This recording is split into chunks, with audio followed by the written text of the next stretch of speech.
Hi hello ನಮಸ್ತೆ welcome back to another video. ಇವತ್ತಿನ ವಿಡಿಯೋದಲ್ಲಿ ಉತ್ತರ ಪ್ರದೇಶದಲ್ಲಿರುವ ಅಯೋಧ್ಯೆಯಲ್ಲಿರುವಂಥ ರಾಮ ಮಂದಿರದ ಬಗ್ಗೆ ನಿಮಗೆಲ್ಲ ಗೊತ್ತೇ ಇರ್ಬೋದು. 2024ರಲ್ಲಿ ಅದರ ಉದ್ಘಾಟನೆ ಆಗುತ್ತೆ. ಈಗಾಗಲೇ 2 ವರ್ಷಗಳು ಆಲ್ರೆಡಿ ಕಳೆದಿದೆ. ಬಟ್ ಇವಾಗ ಏನಪ್ಪ ಅಂತ ಹೇಳಿದ್ರೆ ಕೆಲವು 10-15 ದಿನಗಳಿಂದ ಇದರದ ಬಗ್ಗೆ ರಾಮ ಮಂದಿರದ ಸೇವಾ ಟ್ರಸ್ಟ್ ಅಂತ ಒಂದು ಟ್ರಸ್ಟ್ ಇದೆ. ಯಾಕಂದರೆ ಇಲ್ಲಿ ಬರುವ ಹಣವನ್ನು ಸಂಗ್ರಹಿಸಿ ಅದನ್ನು ದೇವಸ್ಥಾನಕ್ಕೆ ಬಳಸುವಂಥ ಒಂದು ಟ್ರಸ್ಟ್ ಇದು. ಆ್ಯಕ್ಚುಲಿ ಇದರಲ್ಲಿ BJP ಅವರಿದ್ದಾರೆ, RSS ಅವರಿದ್ದಾರೆ, ಮತ್ತು ಈ ರಾಮ ಮಂದಿರಕ್ಕೆ ಹೋರಾಟ ಮಾಡಿದಂಥ ತುಂಬ ಜನ ಈ ಟ್ರಸ್ಟ್ನಲ್ಲಿದ್ದಾರೆ. ಕಳೆದ 15 ದಿನಗಳಿಂದ ಈ ಟ್ರಸ್ಟ್ನ ಮೇಲೆ ಬಹಳ ಗಂಭೀರವಾದಂತಹ ಒಂದು ಆರೋಪ ಇದೆ. ಏನಪ್ಪ ಅಂತ ಹೇಳಿದ್ರೆ 200 ಕೋಟಿ ರೂಪಾಯಿಯ ಹಗರಣ ನಡೆದಿದೆ, ಲೂಟಿ ನಡೆದಿದೆ ಅಂತೇಳಿ ಇದರ ಮೇಲೆ ಒಂದು ಆರೋಪ ಬಂದಿತ್ತು. ಈ ಆರೋಪವನ್ನು ಯಾರು ಎಕ್ಸೆಪ್ಟ್ ಮಾಡಿಲ್ಲ, ತಳ್ಳಲ್ಪಟ್ಟಿತ್ತು. ಯಾಕಂತ ಹೇಳಿದ್ರೆ ಉತ್ತರ ಪ್ರದೇಶದ DCM ಅವರು ಇದು ಸುಳ್ಳು ಅಪಪ್ರಚಾರ ಮಾಡ್ತಿದ್ದಾರೆ ಅಂತೇಳಿ ಮಾಡಿದರು. ಮತ್ತು ಅದಾದ ನಂತರ ಟ್ರಸ್ಟ್ ಅವರು ಕೂಡ ಇದನ್ನು ತಳ್ಳಿ ಹಾಕಿದರು, ಇಂಥ ವಿಷಯನೇ ಇಲ್ಲ ಅಂತೇಳಿ. ಬಟ್ ಜೂನ್ 13 ಒಂದು 15 ದಿನಕ್ಕಿಂತ ಮುಂಚೆ ಜೂನ್ 13 ತಾರೀಕಿನಂದು ಉತ್ತರ ಪ್ರದೇಶದ ಮುಖ್ಯಮಂತ್ರಿ ಯೋಗಿ ಆದಿತ್ಯನಾಥ್ ಅವರು ಒಂದು SIT ತನಿಖೆಗೆ ಆದೇಶ ಮಾಡ್ತಾರೆ.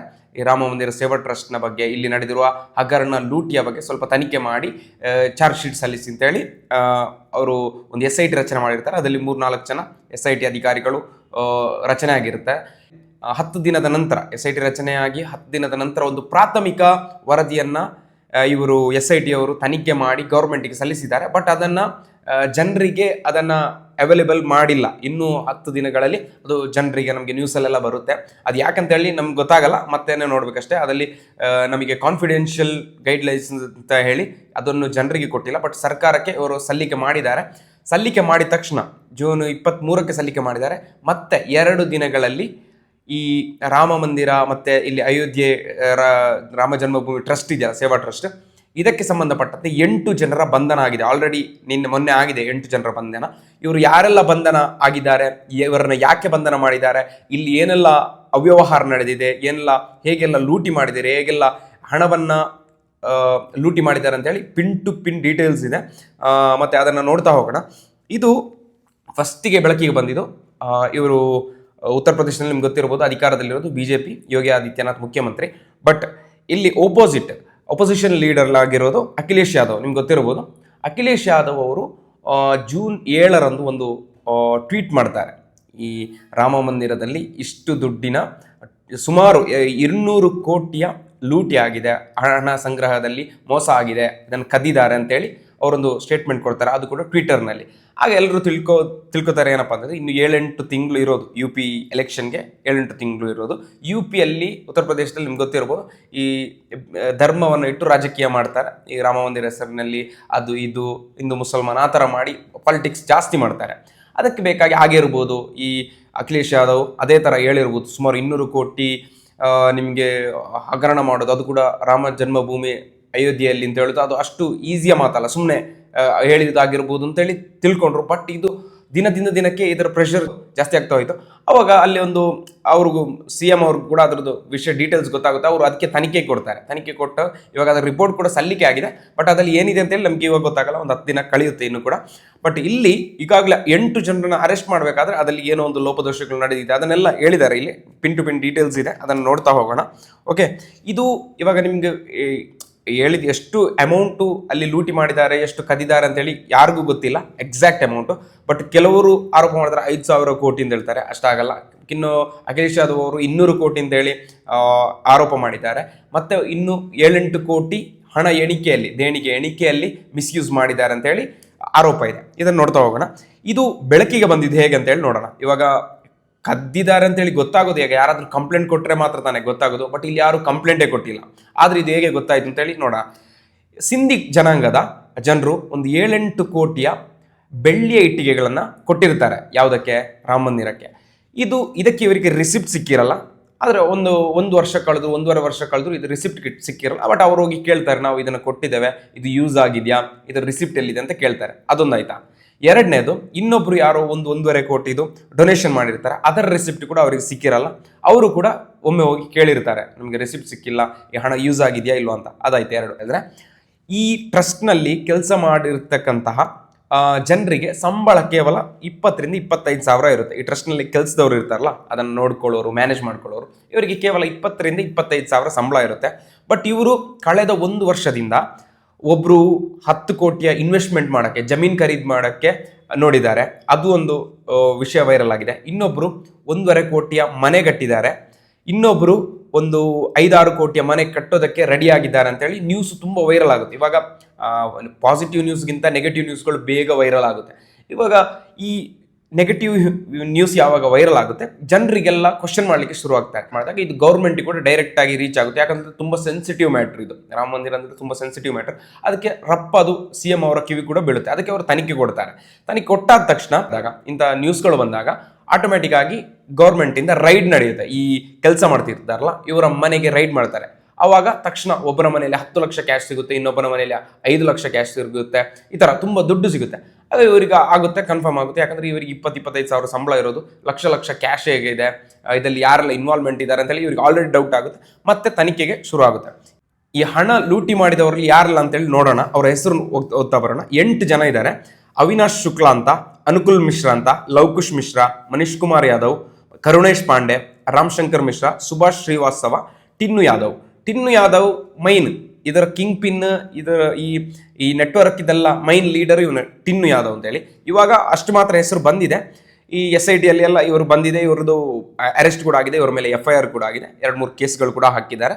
ಮತ್ತೆ ಇದರಲ್ಲಿ ಪ್ರಧಾನ ಕಾರ್ಯದರ್ಶಿ ಇದ್ದಾರೆ ಈ ರಾಮ ಜನ್ಮಭೂಮಿ ಸೇವಾ ಟ್ರಸ್ಟ್. ಇದು ಚಂಪತ್ ರೈ ಅಂತ ಇದ್ದಾರೆ. ಇನ್ನೊಬ್ಬ ಅನಿಲ್ ಮಿಶ್ರಾ ಅಂತ ಇದ್ದಾರೆ. ಇವರು ಇದರದ್ದು ಕಾರ್ಯದರ್ಶಿಗಳು ಮತ್ತೆ ಮೈನ್ ಅವರು ಟ್ರಸ್ಟಿಗಳು. ಇವರು ಇಬ್ಬರು ಕೂಡ ರಾಜೀನಾಮೆ ಕೂಡ ಕೊಟ್ಟಿದ್ದಾರೆ ಕಳೆದ 2 ದಿನಗಳಿಂದ. ಅದು ಯಾಕಂತಂದ್ರೆ ಅಲ್ಲಿ ಆಗಿರುವ ಅವ್ಯವಹಾರಕ್ಕೆ ತಾವೇ ಹೊಣೆ ಅಂತ ಹೇಳಿ ಒಪ್ಪಿ ರಾಜೀನಾಮೆ ಕೊಟ್ಟಿದ್ದಾರೆ. ಅದು ಕರೆಕ್ಟ್ ಮಾಡಿದ್ದಾರೆ. ಇಲ್ಲಿ ಈ ಟಿನ್ನು ಯಾದವ್ ಅನ್ನುವಂಥ ಕಿಂಗ್ ಪಿನ್ ಇದಾನಲ್ಲ, ಮೈನ್ ಈ ನೆಟ್ವರ್ಕ್ ಅನ್ನು ನಡೆಸುವನು, ಇವನು ಈ 200 ಕೋಟಿಯ ಅವ್ಯವಹಾರ ನಡೆದಿದೆ ಅನ್ನೋದಕ್ಕೆ ಇವನೇ ಮೈನ್ ಅಂತ ಹೇಳಿ ಹೇಳಲಾಗ್ತಾ ಇದೆ. ಬಟ್ ಇವನು ಯಾರು ಅಂತ ಹೇಳಿ ನೋಡ್ಬೇಕಾದ್ರೆ ಇವನು ಈ ಚಂಪತ್ ರೈಯ ಆಪ್ತ ಮಾತ್ರ ಅಲ್ಲದೆ ಮುಂಚೆ ಡ್ರೈವರ್ ಕೂಡ ಆಗಿದೆ. ಇವಾಗ ಆಪ್ತ ಇವನದೇ ಜನ, ಬೇರೆ ಯಾರು ಅಲ್ಲ. ಈಗ ಇವನ ಇನ್ಫ್ಲೂಯೆನ್ಸ್ ಅಲ್ಲೇ ಇದೆಲ್ಲ ಆಗಿರುವುದು ಅಂತೇಳಿ ವಿರೋಧ ಪಕ್ಷಗಳೆಲ್ಲ ವಿರೋಧವನ್ನು ವ್ಯಕ್ತಪಡಿಸ್ತಾ ಇದೆ. ಅವರ ಬಂಧನ ಮಾತ್ರ ಅಲ್ಲ, ಅವರ ಬಾಯಿ ಬಿಡಿಸಿದ್ರೆ ಇದರಲ್ಲಿ ದೊಡ್ಡ ದೊಡ್ಡ ವ್ಯಕ್ತಿಗಳ ಹೆಸರುಗಳು ಬರಬಹುದು ಅಂತ ವಿರೋಧ ಪಕ್ಷಗಳು ಹೇಳ್ತಾ ಇದೆ. ಬಟ್ SIT ಅವರು ಇಷ್ಟು ಜನರ ಹೆಸರನ್ನ ಆ್ಯಡ್ ಮಾಡಿ ಇವ್ರನ್ನ ಬಂಧನ ಮಾಡಿ ಲಾಕ್ ಮಾಡಿದ್ದಾರೆ.